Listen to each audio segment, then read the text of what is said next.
Hello everyone, back to my channel Dona Jayanta. আমি ডোনা চলে আসলাম তোমাদের কাছে আর একটা নতুন মিনি ব্লগ নিয়ে।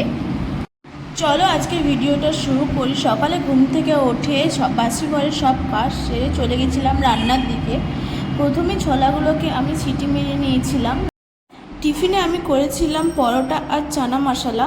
এরপরে আমি চানে চলে যাই। চান থেকে বেরিয়ে ঠাকুর দিয়ে নিয়েছিলাম। প্রথমে গোপালকে চান করিয়ে সব ঠাকুরকে দিয়ে নিয়েছিলাম। এরপর আমি খেয়ে চলে গেছিলাম রনির কাছে, রনিকে খেতে দিতে। এটা আমার রোজকার ডিউটি, রনিকে খেতে দেওয়া। রনিকে খাইয়ে চলে গেছিলাম রান্নার দিকে। নিচে এসে তাড়াতাড়ি করে রান্নাটা বসিয়ে দিয়েছিলাম, যেহেতু অনেকটাই বেলা হয়ে গেছিলো, প্রায় 12টা বাজে। একদিকে আমি শাক বসিয়ে দিয়েছিলাম আর একদিকে আমি পাবদা মাছটা ভাজা করে নিয়েছিলাম। রান্নার মাঝে মাঝে আমি একটু বসে নিয়েছিলাম, খুব গরম লাগছিল বলে।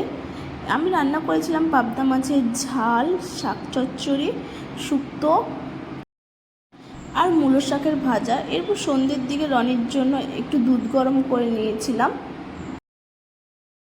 ভিডিওটা এই পর্যন্ত। যদি ভালো লাগে লাইক, কমেন্ট, শেয়ার এবং সাবস্ক্রাইব করবে। টাটা।